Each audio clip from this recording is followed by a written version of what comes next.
El Ayuntamiento de Andorra espera que el FITE responda a la reformulación del proyecto de la remodelación del Hotel de San Macario para realizarla en 2 fases.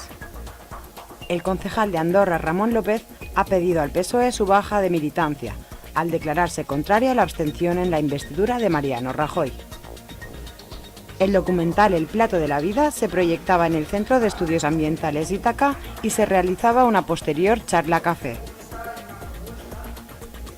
Se cierra la primera fase del Plan de Desarrollo Estratégico Comarcal.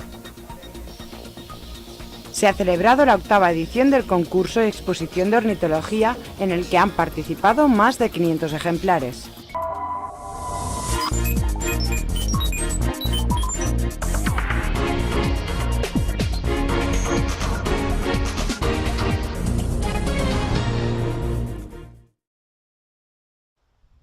El Ayuntamiento de Andorra sigue esperando la respuesta de la Comisión de Seguimiento del FITE para que autorice la reformulación del proyecto de la remodelación del Hostal de San Macario, para que solo se reforme la parte del bar-restaurante, tal y como se acordó en el Pleno. Se espera que el FITE dé respuesta a la moción aprobada en el Pleno del mes de septiembre, en el que los grupos Asamblea, CHA, PSOE y PAR votaron en contra de que se invierta dinero municipal en realizar una remodelación completa del Hostal San Macario, apostando por realizar la remodelación en 2 fases, dando preferencia a la parte del bar-restaurante.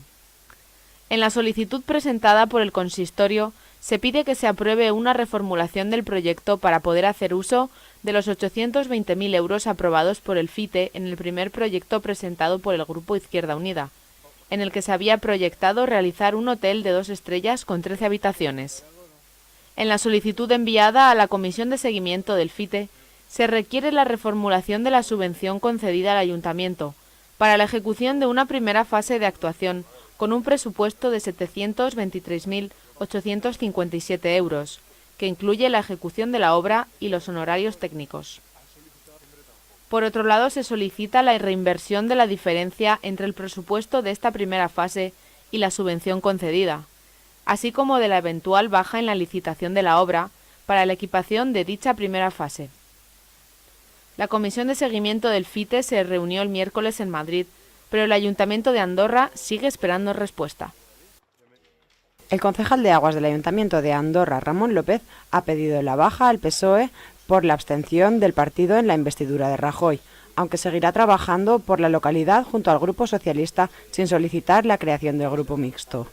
Ramón López, concejal delegado del ciclo de agua en Andorra, pidió dejar de ser militante del Partido Socialista una vez el partido se abstuvo en la investidura de Mariano Rajoy el pasado sábado. Ramón insiste en que quiere seguir con su compromiso en el pueblo de Andorra y que no tiene ningún problema en seguir trabajando por el pueblo junto a sus compañeros del grupo político. Pero su baja del partido viene motivada al sentirse traicionado por la gestora que dirige el PSOE tras la dimisión de Pedro Sánchez. El pasado jueves finalizaron los talleres de debate que ayudarán a crear un potente plan de desarrollo comarcal. En la cita se pudieron recopilar las conclusiones de esta primera fase del proyecto y de cada uno de los talleres realizados durante el pasado mes. El Plan de Desarrollo Estratégico Comarcal 2017-2021 se está desarrollando a través de un proceso participativo que viene impulsado por la comarca Andorra-Serra de Arcos, apoyada por el Gobierno de Aragón. Tras haberse realizado 3 talleres de debate en los que han participado conjuntamente las entidades, ayuntamientos, agentes económicos y sociales, tejido asociativo y ciudadanía de la comarca, se ha conseguido extraer una serie de conclusiones que ayudarán a seguir con la propuesta del Plan de Desarrollo Estratégico. Bueno, pues las conclusiones son que como territorio y como administración recogemos también el envite, necesitamos un poco de optimismo, de sentirnos orgullosos con el territorio, porque sí que hemos notado, pues claro, que el ambiente pues está un tanto pesimista. Entonces necesitamos un poco un revulsivo para ponernos en marcha y creernos que el territorio tiene posibilidades. En ese sentido, bueno, se hicieron unas dinámicas en las que salían, por una parte, unas perspectivas muy generales como territorio, que por supuesto como comarca no podemos asumir, pero luego sí que los ciudadanos, bueno, pues nos mandaban de alguna manera los deberes pues para que en determinadas temas pues sigamos trabajando. Sobre todo han salido muchas propuestas en materia de diversificación económica y que apostemos un poco por el turismo como una de las posibilidades, además de que la comarca tiene la competencia de promoción turística, con una de las posibilidades que podemos tener y en las que podemos trabajar tanto para hacer territorio como para diversificarnos como territorio. También han salido bastantes propuestas en materia de juventud, pues porque es una de las competencias que todavía, aunque estamos haciendo cosas, nos falta un poco encauzarnos, a lo mejor darle visibilidad y que vayan funcionando. Y bueno, y continuar un poco pues la línea en torno a servicios sociales y trabajar también un poco por los pueblos, ¿no? Porque bueno, Andorra todavía demográficamente se mantiene bien, pero la verdad es que la situación demográfica de los pueblos está empezando a ser preocupante. Últimamente han cerrado 2 coles, entonces que nos sigamos volcando un poco con el desarrollo rural y el trabajar con los pueblos, y también han salido bastantes propuestas en torno a emprendedores. Se debe destacar que es un plan que se ha desarrollado desde las bases, ya que se ha tenido muy en cuenta la opinión ciudadana y de todas las partes implicadas en el proceso de desarrollo del plan comarcal. Bueno, ahora nos toca como comarca, de todas estas propuestas, ver realmente cuáles podemos asumir como comarca, plantearlas en un documento que sea ese plan estratégico de desarrollo comarcal, y nos queda todavía una última sesión, que ya es la sesión de retorno que se llama, en la que comarca hará ese trabajo, de decir, bueno, de estas, al final salieron 67 propuestas, entre las directas, las online y algunas que eran, bueno, pues generales en los talleres de futuro y que las hemos recuperado como propuestas. Bueno, pues de estas 67, que es las que trabajamos en el taller de contraste. Bueno, nosotros como comarca asumimos estas en su totalidad o parcialmente o reformuladas, porque hay muchas, hay que reformularlas, sobre todo de cara a las competencias que tenemos como comarca. Y una vez que se haga ese retorno y decir cuáles sí, cuáles parcialmente y cuáles no, bueno, pues ponernos a trabajar pues en torno a esas líneas cada uno de los departamentos que componemos la comarca.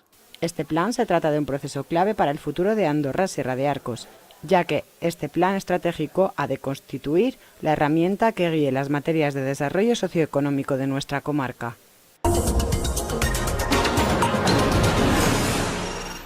El Centro de Estudios Ambientales Ítaca ha organizado diversas actividades para este mes de noviembre. Esta semana se ha iniciado el programa Por una comarca sostenible y saludable, y el jueves se pudo visionar el documental El plato de la vida y participar en una charla café con la autora. Con este programa se pretende promover una alimentación responsable relacionada con la producción agroecológica de cercanía y la adquisición de hábitos ambientales para nuestros hogares. Como punto inicial del programa, el jueves tenía lugar la proyección del documental El plato de la vida. Tras visionar el documental, se ofrecía una posterior charla café en la que la guionista Nani Moré comentaba los motivos por los que se ha creado el documental. El documental El plato de la vida es una reflexión, ¿no?, que parte de un cambio personal y profesional mío, donde intento evidenciar la problemática que tienen las colectividades a nivel de la baja calidad de los alimentos, la propuesta de menú que tienen, y un poco hacer un análisis, ¿no?, con los expertos que a mí me han servido para hacer un proyecto viable en una guardería que lo he estado haciendo durante 8 años. Entonces, por una parte es una crítica, un análisis, pero también una reflexión positiva de que se pueden hacer las cosas de otra manera y de que es posible. Nani Moré trabaja en la cocina de una guardería y se basaba en su experiencia para explicar cómo es posible hacer una comida saludable y que resulte sabrosa para los más pequeños. Bueno, lo primero el factor más importante es tener en cuenta las producciones locales o las producciones más cercanas. Es igual que sean ecológicas o que sean convencionales, lo importante es favorecer la economía local, y una vez ya tenemos un poco el listado de los alimentos, ¿no?, que podemos tener de la zona, hay que hacer para potenciarlos, sobre todo en las escuelas, en aquellos centros donde diariamente vamos a cocinar para los demás, intentarlos promover. Y luego, aquellos que no nos podamos abastecer de cerca, pues mirar de qué zonas podemos sacarlo, ¿no? O sea, ir valorando un poco cuál es el origen de los alimentos, dónde se producen y cómo podemos hacer para favorecer una dieta, sobre todo saludable, ¿no?, que es lo más importante también. Otros de los actos que se engloban dentro de las jornadas por una alimentación sostenible son el taller de cosmética con aloe vera y el aula de naturaleza infantil, que se celebrarán en las próximas semanas. Ya está en marcha el 8º concurso exposición de ornitología en el Centro de Estudios Ambientales Ítaca. Las diversas especies de pájaros expuestos se podrán visitar hasta el día 5 de noviembre. El pasado lunes se inauguró la 8ª edición de la exposición y concurso de ornitología, en la que se pueden observar unos 600 ejemplares de pájaros, como periquitos, canarios o cacatúas. Este año se ha contado con menos participación que en la muestra anterior, pero sigue siendo una muestra diversa y cuantiosa. Bueno, pues en esta muestra podemos ver, por ejemplo, lo que son los periquitos, ¿vale? En algunas de las gamas que hay, porque no están aquí todas las gamas que hay. Podemos ver el australiano, el inglés y alguna pirula que son cotorras de mediano porte, luego canarios de postura y canarios de color. Y algún híbrido de jilguero por Canarias también, ¿vale? Es lo que tenemos en este momento en esta exposición. Pues estamos aproximadamente sobre unos 500, 520, lo que se ha introducido este año en esta exposición. Ha habido años con un poquito más de participación, pero este año ha habido un poquito menos, porque el año pasado también no hicimos, entonces la gente ha cortado un poquito de traer, pero suele haber sobre 500 y 600 todos los años que hacemos. Esta muestra ornitológica ha permanecido abierta al público y se podrá visitar hasta el próximo sábado 5 de noviembre.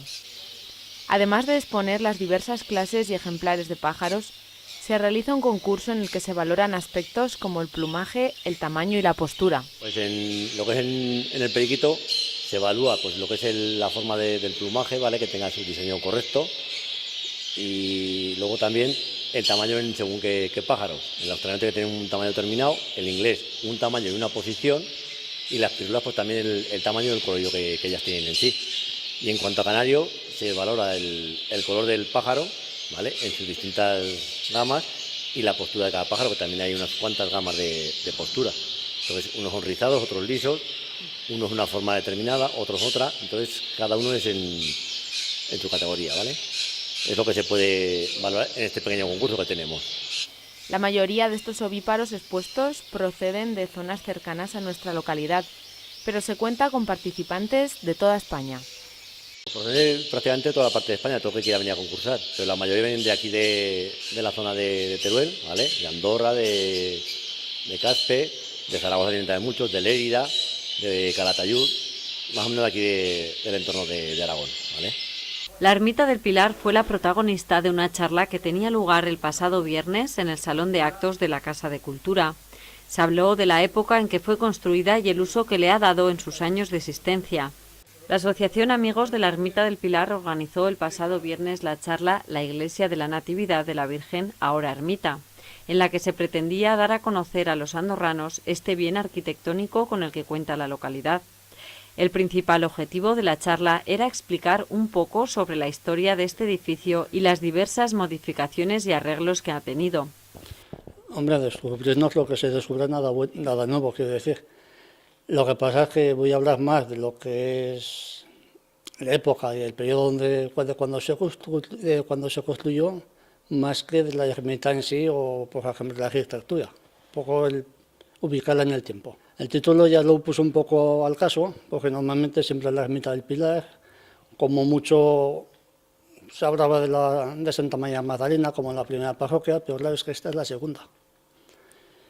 Y la segunda ya no se llamó de la María Magdalena, sino ya se llamó de la Natividad de la Virgen.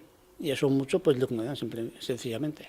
Esta ermita se trata de una construcción romántica del siglo XII que sufrió diversos cambios y ampliaciones entre los siglos XIV y XVI, hasta llegar a tener el aspecto que vemos en la actualidad, donde destaca el llamado estilo gótico del Bajo Aragón. La Asociación Amigos de la Ermita del Pilar destaca el valor histórico de este monumento y organiza actividades en torno a su figura. La presidenta de la asociación, Miguel Aguayar, explicaba qué proyectos tienen entre manos la asociación y animaba a los jóvenes de Andorra a formar parte de la misma. Actividades así como muy intensas este año no se han hecho, pero esperamos que si se incorpora gente más joven que nosotros, se pueden hacer más cosas. Y entonces queríamos hacer eso, empezando por esta conferencia, que nos parece importantísima, porque ya dijimos en la presentación del libro que el único objetivo de la asociación era intentar revalorizar, ayudar a intentar revalorizar la ermita, la imagen de la ermita, y por otra parte también mantener viva la historia.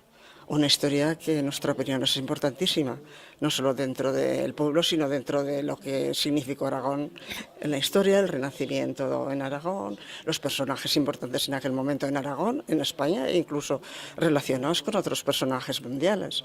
Esto con los planes de estudio de ahora se estudia muy poco.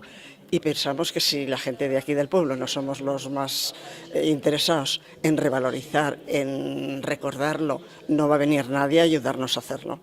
Entonces, estamos poniendo las primeras piedras, pero esperamos que vosotros, que vemos que tenéis muchas inquietudes, nos ayudéis a continuar. Son pocos los actos que se celebran en esta ermita. Por ello, desde la asociación se anima a que, además, organismos de la localidad tengan en cuenta este monumento y colaboren con la asociación Amigos de la Ermita del Pilar. Tenemos reuniones y tenemos proyectos, pero que todavía no están como muy cristalizados, porque tenemos que ponernos en contacto con otras asociaciones de aquí del pueblo, que además son muy activas, que están realizando cosas muy interesantes. Entonces, intentar que sepan que la ermita es un marco extraordinario para esas actividades.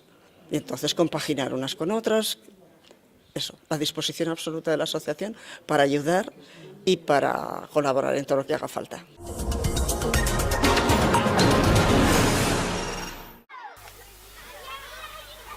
Los grupos políticos de las Cortes de Aragón acordaron por unanimidad el pasado día 25 instar al Gobierno autonómico a propiciar un debate en el seno de la comunidad educativa que permita desarrollar una normativa que permita racionalizar los deberes escolares. La proposición no de ley en torno a la reducción de los deberes escolares fue planteada en el seno de la Comisión de Educación y Cultura por el Grupo de Podemos Aragón, al entender que las tareas que soportan los escolares suponen una carga excesiva tanto para los alumnos como para las familias. Como argumento, Podemos Aragón señaló que España es uno de los estados europeos en que los escolares dedican más horas a los deberes, una media de 6,3 horas diarias. Se considera negativo que los escolares deban repetir en sus casas los ejercicios llevados a cabo en los colegios sin tener en cuenta la fatiga acumulada a lo largo de la jornada, ni la necesidad de fomentar las relaciones entre padres y hijos. El colectivo de padres también insistía en la necesidad de aumentar la atención sobre el alumnado con mayores dificultades de adaptación a fin de evitar el abandono escolar temprano. Estos argumentos motivan la reivindicación de familias aragonesas de disponer de más tiempo libre para sus hijos, sobre todo en los fines de semana.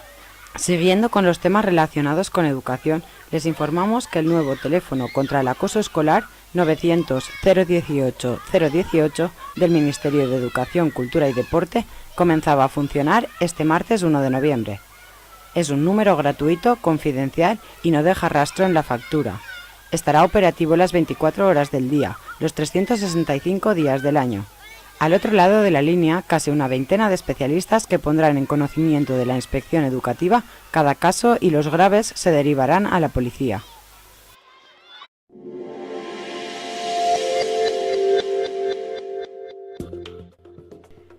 En Aragón, cielo nuboso cubierto con precipitaciones. Podrán ser localmente fuertes y persistentes en el Pirineo e Ibérica, acumulando más de 40 milímetros en 12 horas en los Pirineos. Cota de nieve, 2.300 metros, bajando a lo largo del día hasta los 1.400. Temperaturas en descenso, viento de componente oeste flojo a moderado, tendiendo a noroeste en la ribera del Ebro y con intervalos de fuerte al final del día. Cielo nuboso o cubierto con precipitaciones. Temperaturas en descenso, viento de componente oeste, flojo a moderado, tendiendo a noroeste. En Andorra, cubierto con lluvia para el sábado y para el domingo cielos cubiertos. La temperatura desciende varios grados y las mínimas se sitúan en 6 y 4 grados.